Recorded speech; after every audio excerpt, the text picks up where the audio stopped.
afternoon, everyone. Good afternoon. Good afternoon. Good afternoon. Thank you all. Thank you, thank you. Thank you, thank you. So let me say, and I love you back. And I love you back. So let me say, my heart is full today. My heart is full today, full of gratitude for the trust you have placed in me, full of love for our country, and full of resolve.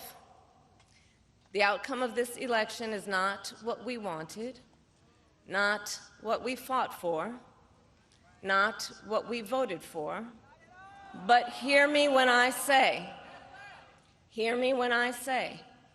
the light of America's promise will always burn bright.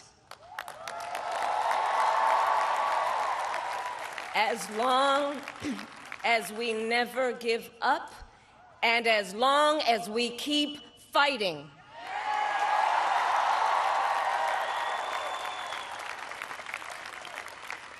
To my beloved Doug and our family, I love you so very much.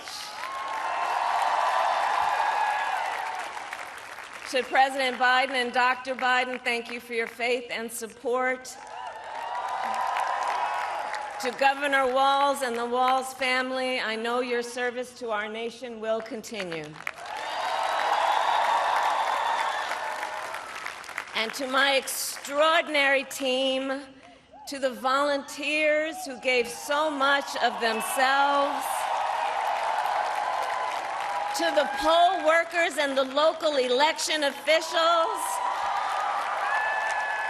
I thank you all. Look, I am so proud of the race we ran, and the way we ran it,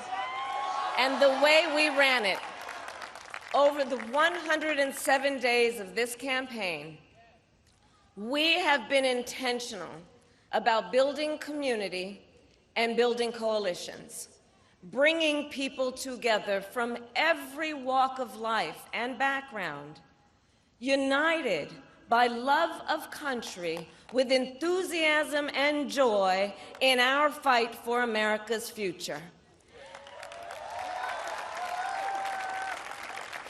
And we did it with the knowledge that we all have so much more in common than what separates us.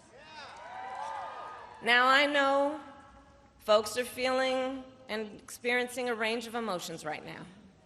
I get it. But we accept the results of this election. Earlier today, I spoke with President-elect Trump and congratulated him on his victory. I also told him that we will help him and his team with their transition, and that we will engage in a peaceful transfer of power.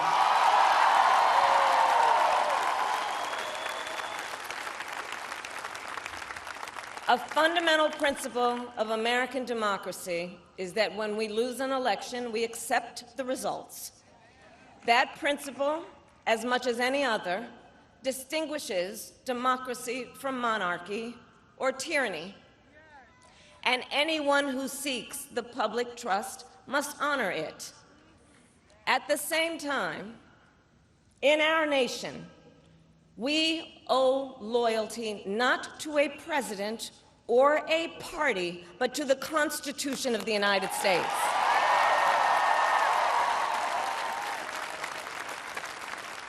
And loyalty to our conscience and to our God.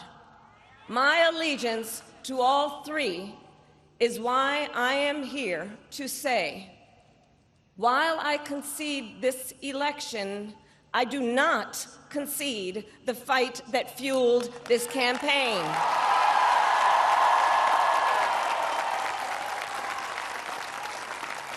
The fight for freedom, for opportunity, for fairness, and the dignity of all people. A fight for the ideals at the heart of our nation. the ideals that reflect America at our best. That is a fight I will never give up.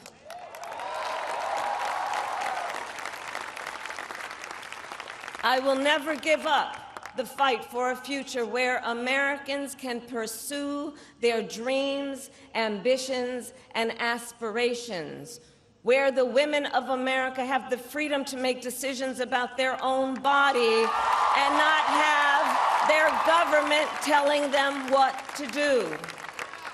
We will never give up the fight to protect our schools and our streets from gun violence. And America, we will never give up the fight for our democracy, for the rule of law, for equal justice, and for the sacred idea that every one of us, no matter who we are or where we start out, has certain fundamental rights and freedoms that must be respected and upheld.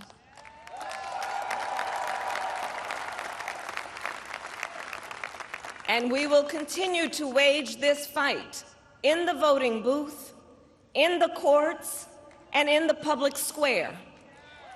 And we will also wage it in quieter ways, in how we live our lives, by treating one another with kindness and respect, by looking in the face of a stranger and seeing a neighbor, by always using our strength to lift people up, to fight for the dignity that all people deserve. The fight for our freedom will take hard work, but like I always say, we like hard work. Hard work is good work. Hard work can be joyful work. And the fight for our country is always worth it.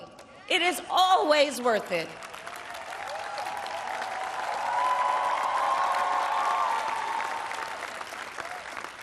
To the young people who are watching, it is, I love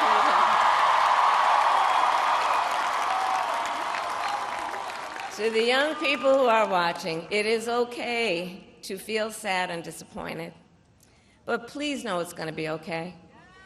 On the campaign, I would often say, when we fight, we win. But here's the thing. Sometimes the fight takes a while. That doesn't mean we won't win. That doesn't mean we won't win. The important thing is don't ever give up. Don't ever give up. Don't ever stop trying to make the world a better place. You have power. You have power. And don't you ever listen when anyone tells you something is impossible because it has never been done before.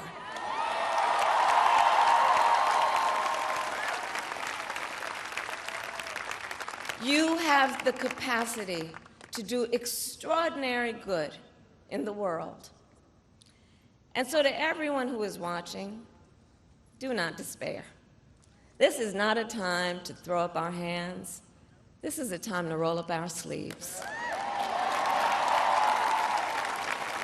This is a time to organize, to mobilize, and to stay engaged for the sake of freedom and justice, and the future that we all know we can build together.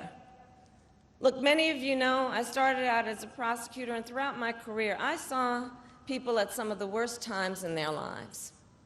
People who had suffered great harm and great pain, and yet found within themselves the strength and the courage and the resolve to take the stand, to take a stand, to fight for justice, to fight for themselves, to fight for others. So let their courage be our inspiration. Let their determination be our charge. And I'll close with this. There's an adage an historian once called a law of history, true of every society across the ages. The adage is, only when it is dark enough can you see the stars. I know many people feel like we are entering a dark time, but for the benefit of us all, I hope that is not the case. But here's the thing, America, if it is, let us fill the sky with the light of a brilliant, brilliant billion of stars. The light of optimism, of faith, of truth, and service.